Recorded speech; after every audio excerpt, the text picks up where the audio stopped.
Alright, so we took my taillight out. I have a moth in my taillight for some reason.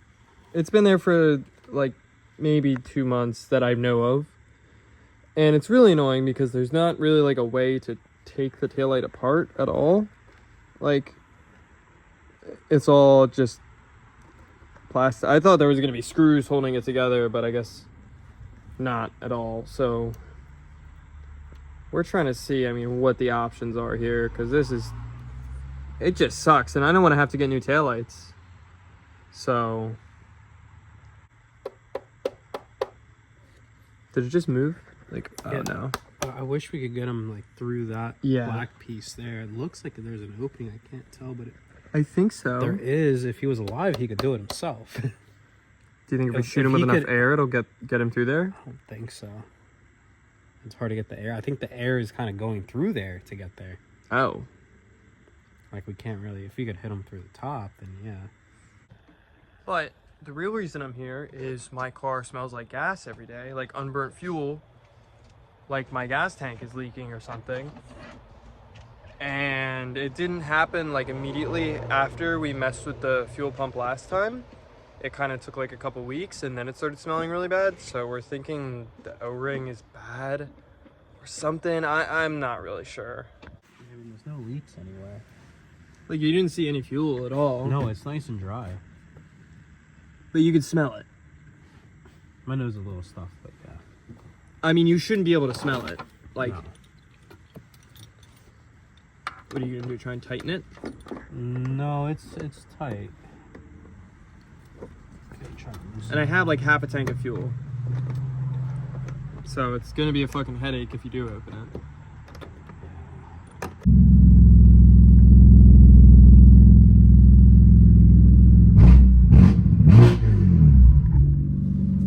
So it's disconnected. The fuel pump is disconnected. Yeah, both plugs are disconnected from the pump. So I want to unpressure. I want these lines to be unpressurized so I can disconnect them. I thought I could get away without disconnecting them, but the car's not shutting off. That's weird. Yeah, I'm not entirely sure. I never seen this fuel supply message before. Yeah. I guess it's running off the sending unit.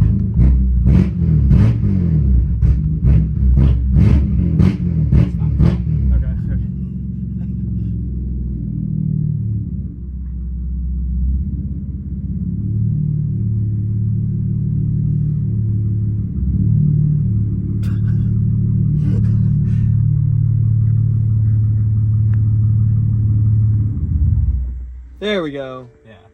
There's a lot of fuel hiding in there. Okay. It's just everything that was in the line is that. Should I try? Yeah, try starting it. Should just crank. Abort it. Yeah. Good. Sounded like it was about to start. So. Alright, that's good. That took much longer than it's ever taken. Yeah, I mean, to be fair, like last time I was on E, so like the car had a hard time starting anyway. But yeah, I've done that a lot with like the M54s and whatnot when I put fuel pumps in them, and usually they just die out. You pop the fuse and it's the same thing. You just turn it on and it'll die out. Oh man. Well, that was really gonna smell like fuel. I mean, well, I guess there's no fucking difference. They just made a huge fucking mess and I wasn't recording it. I mean, it does really smell like fuel, but that's like no different than before. Yeah, I guess try starting it again. Okay. I don't know, wear the engine out too much, but.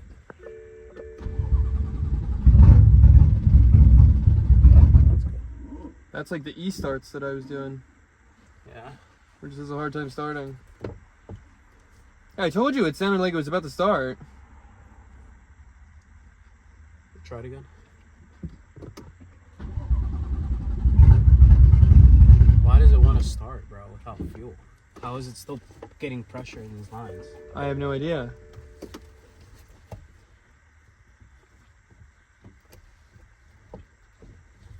Is that one going to explode too?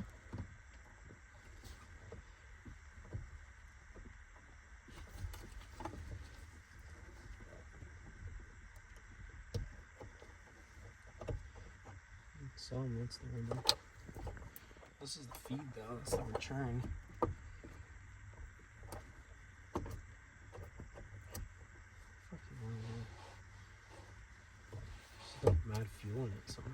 pressure.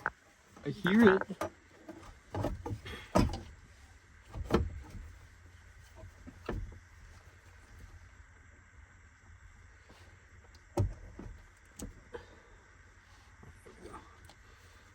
I don't know how this thing was still maintaining pressure.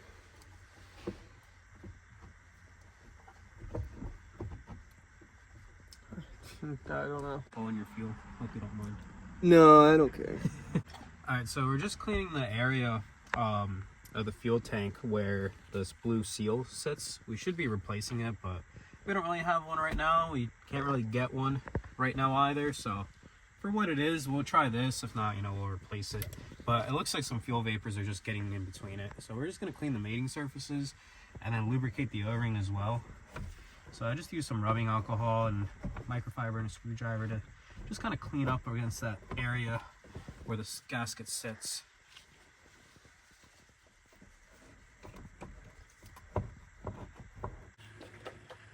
So the consensus is just to drill into the side of the taillight.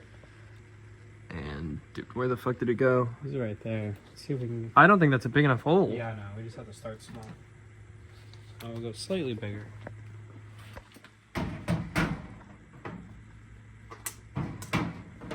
That's like pretty close to the seal. Yeah, but we're going to glue everything up. So. Okay, yeah. I don't want to drill into my taillights, obviously, but I also don't want to buy a brand new taillight.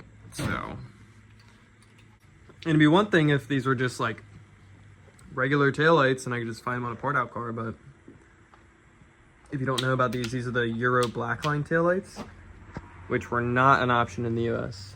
So it's not something I can easily just find off a parts car.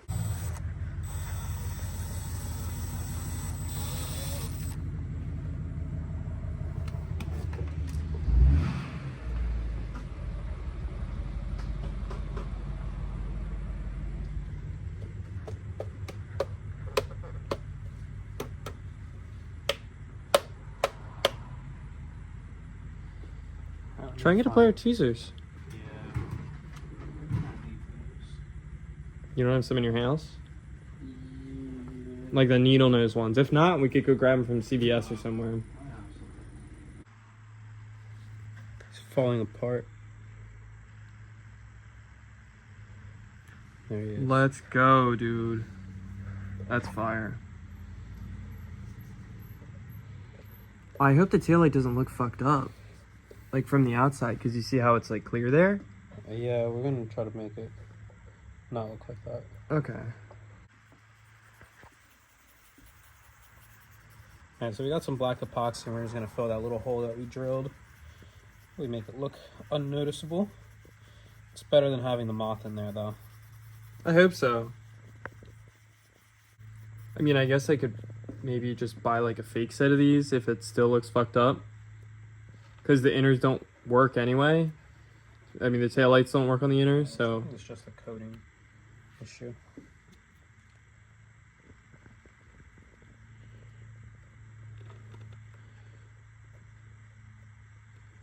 I'm gonna try to push it in there.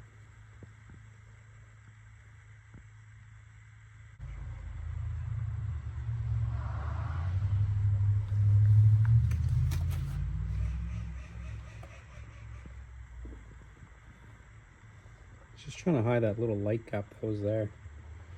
So, I mean, I can't really see it through the camera. I don't know if I can see it with a naked eye.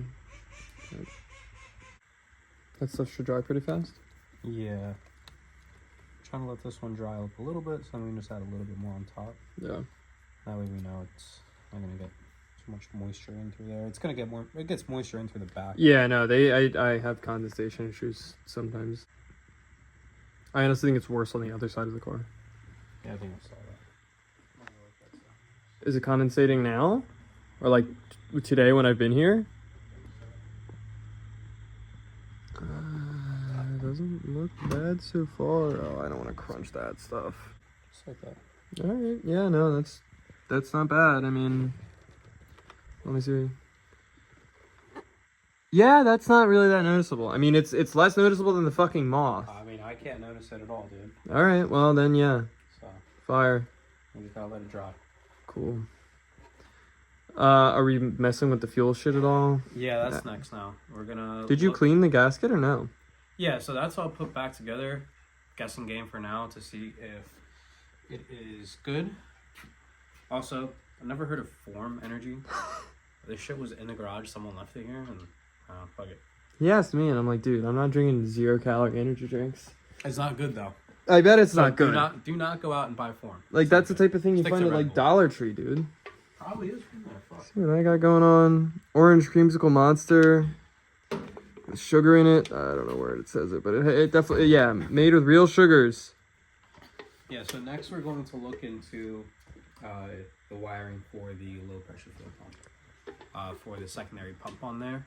I believe it's missing something as far as wiring, which is why it's not, when we ground it, it does not turn on. And it should be, because the Reflex will ground it, and that's what will turn it on. And we're not getting that. Now the Reflex, it's tuned properly. We see that when we need that fuel pump to come on, we see the aux2 is demanded for those values, which are between 0 and 100. And the way it's wired could be incorrectly, because we're not hearing it turn on when we try to ground it. And it should be. We talked to the tuner. Didn't necessarily talk to the engine builder who installed it, but we talked to the tuner. He said it has to turn on when we ground it. So we're gonna mess with the wiring until it works. This is a ground. It should give a signal.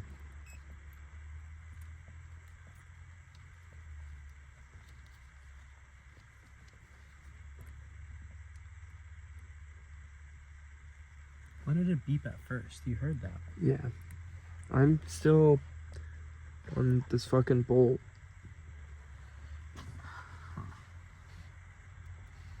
Do we need to be key on? No, because we're just checking ground. So like this right there should make it. Oh, you know what? Maybe it's us. Maybe it's something with us, because that's not going through. What do you mean? Yeah, that right there should go. I mean, did your fucking voltmeter get wet again? no, it's not that. I think it's the way we're holding it on there. On the tip. Because there's some corrosion. Hold it there.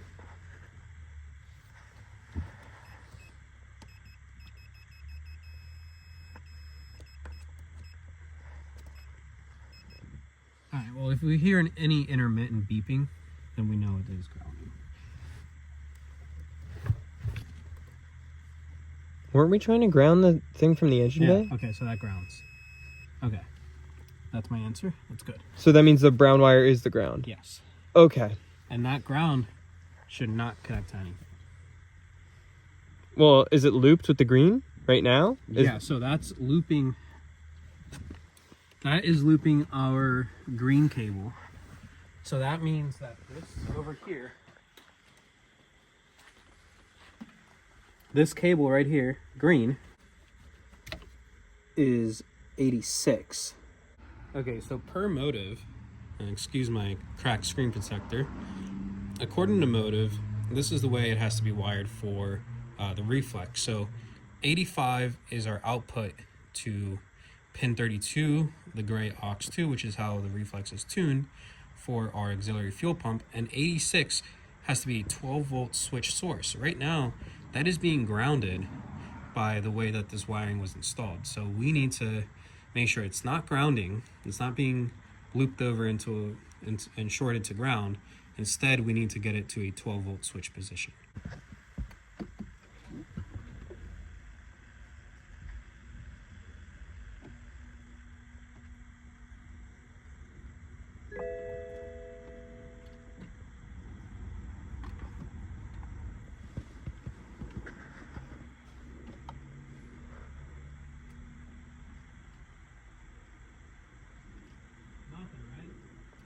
I certainly don't hear anything.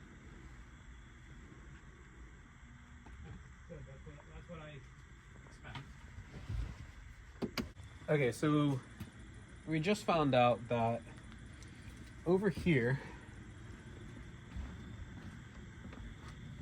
on our harness, our green wire and our brown wire are being jumped together and shorted by this loop cable right here. And we found out that green wire is 86 on the relay, which should be the 12-volt switch, as we just explained.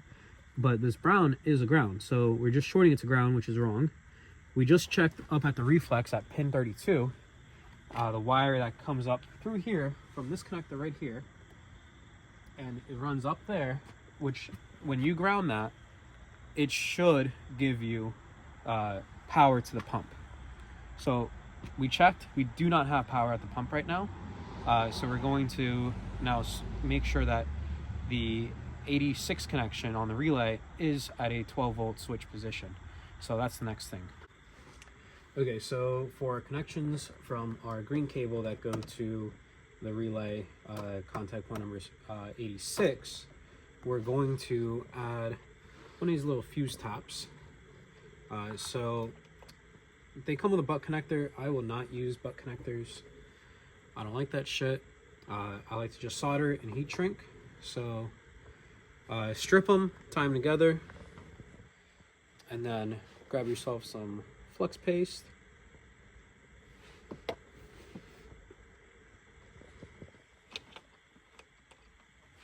You can be a little generous with the flux. You got some Flex paste. If you get yourself some like electronic helping hands, it'll make this a lot easier. But I don't have any with me right now. We're just doing this on the fly. So make sure you also put your heat shrink on there first and slip it down. So sometimes you can just tin the tip. This tip is kind of burned out. I didn't really do a good job cleaning it, but grab yourself your solder, get your tip of the soldering iron below our connection here. It will start heating up the wires, and then that flux will start to melt. And then we can start adding some solder. And the car fucking died. So do you want to put something under it so that it doesn't fall on the fucking carpet? it won't fall. Okay.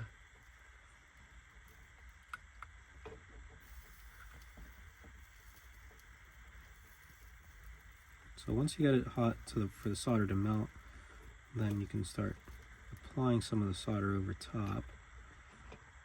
The soldering iron sucks, and our ambient temperature is rather shitty right now as well. 40, 50? Yeah. I'll try that again. It's a little difficult without some helping hands.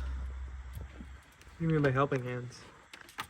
Is that like a product, or do you mean just like somebody to help you? No, it's a product. Okay, so we went and found a 12-volt switch position. So reference your little placard in here for all your fuses. On the other side, it will show you the fuse box location. So we're looking at this table down here. It shows us the one in the trunk. So that's the fuse box there.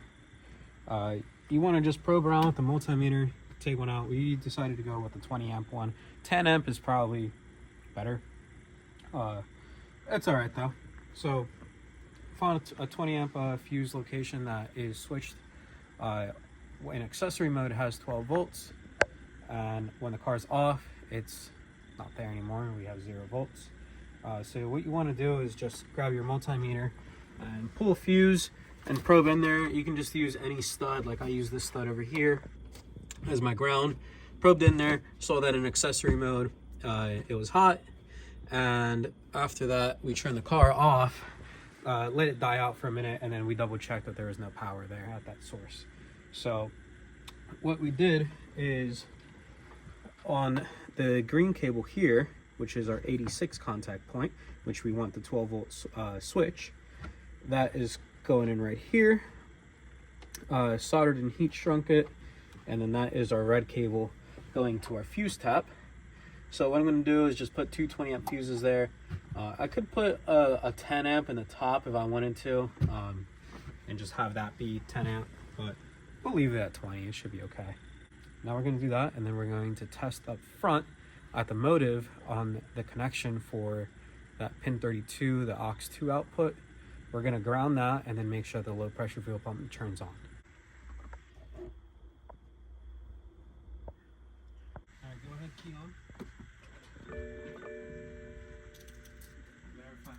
pump is not on. I don't hear anything. Alright, I'm going to ground it, and then let me know if you hear something. Alright.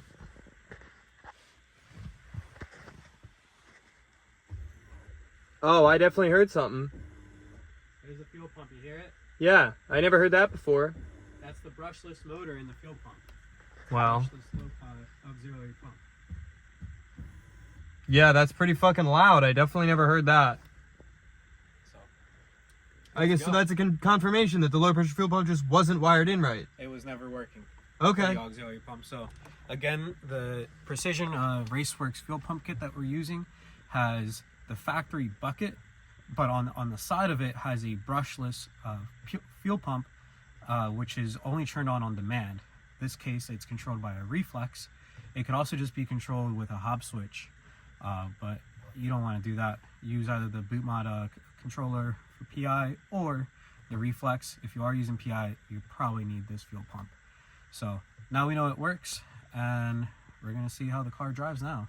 It should drive pretty good, and like, so I've been driving the car on 93 for a couple weeks now at this point. Maybe let's say like 2 weeks. I don't know when time frame wise the video will come out, but I guess the last time, like in the video when Luis cracked open the fuel pump and was looking at all the wiring and stuff, that was the first day that I switched the car to 93, and it's just been really slow. I mean, I was like kind of racing Nabil, not really. For reference, his car is just stage 2, but it was just, you know, like from a light, like just like not taken too seriously. And obviously this car's not really going to hook up from a light at all, and it's cold out and I'm just wheel hopping, and I think he had traction on, but we were like dead even, and the car just feels really slow on 93, 94.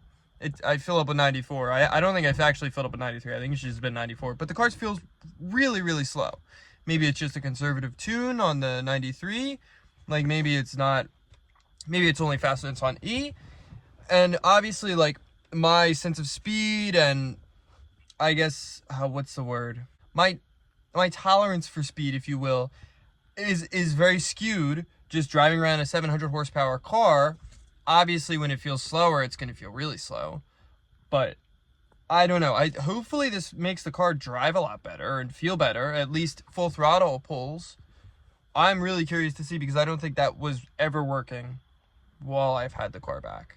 I guess it wasn't ever working while I've had the car back, because I've never heard that noise. And the car still made the 710 wheel on the dyno on ethanol. We were having a whole debate about whether it's going to demand the full duty cycle from the fuel system, depending on if it has traction or not, or if it's on a dyno, and if there's load on it. The tuner who I emailed just didn't really understand why we even thought that. But then I'm talking to Luis, and it's like, we both kind of think that, but obviously we don't know what we're talking about. So if you know, let me know down in the comments. But I guess when we get everything buttoned back up, we're going to go for a little test drive. I think we also might have to wait for the epoxy to dry on my taillight, because that's all buttoned up and I think should look a lot better. It looks good.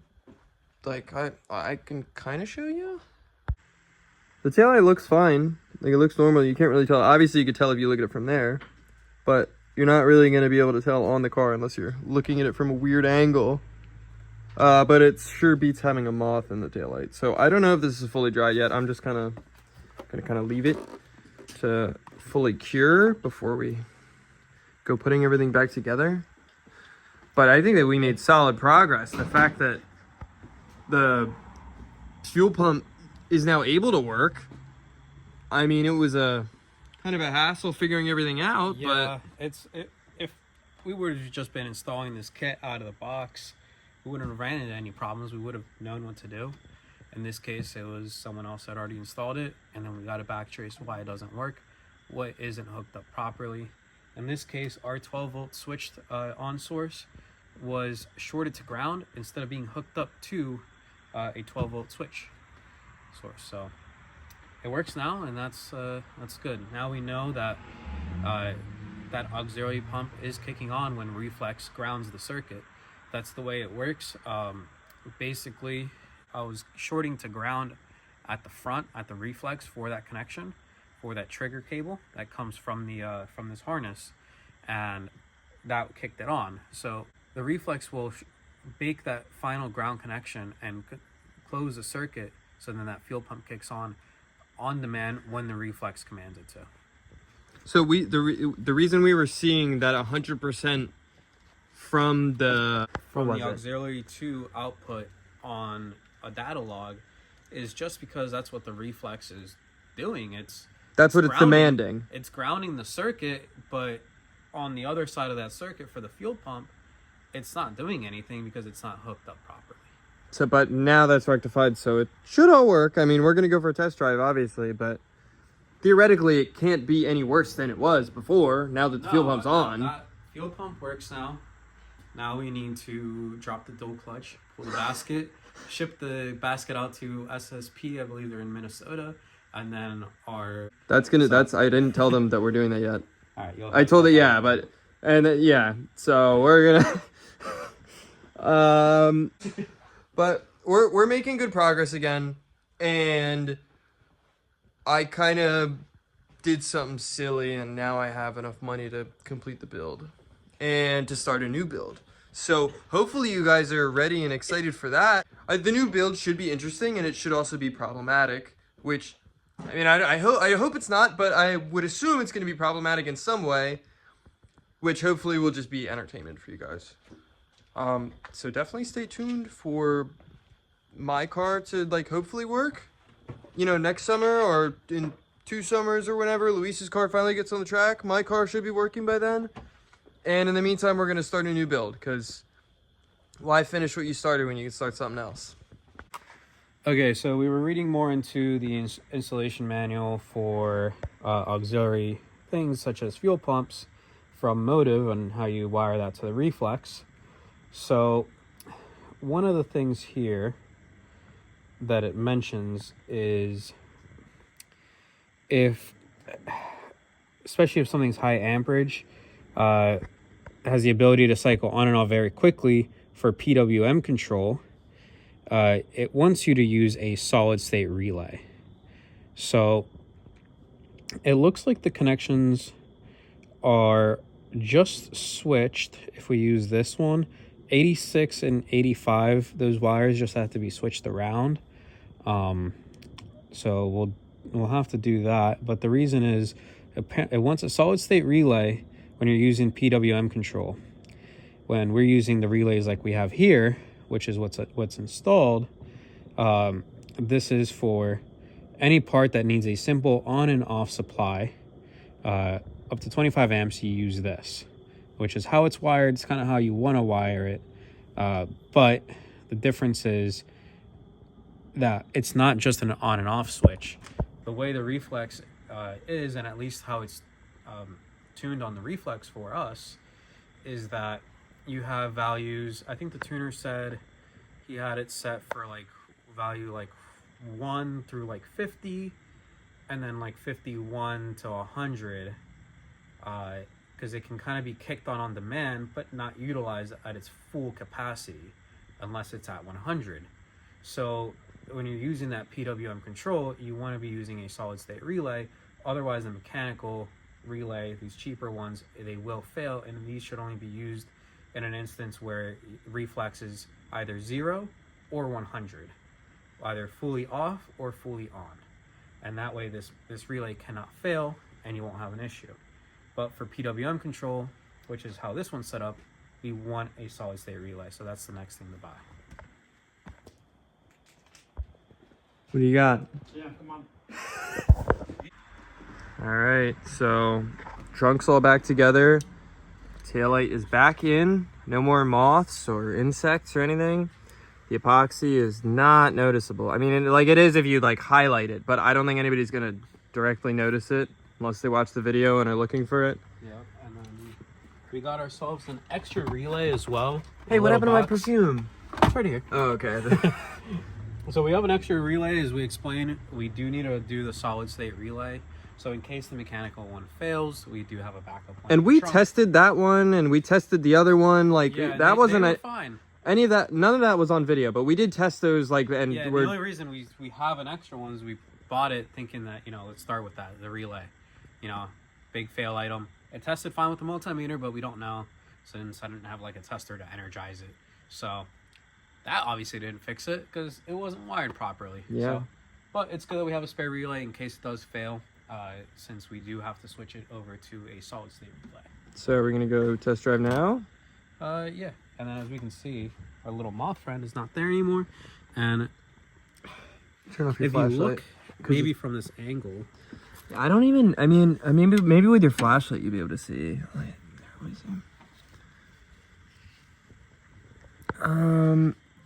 You can kind of see it, but it's like, dude, you can, it's not, nobody's going to really notice it from the outside, so it's not too concerning. So yeah, mission success, to be honest. I guess just go for a test drive and see what happens.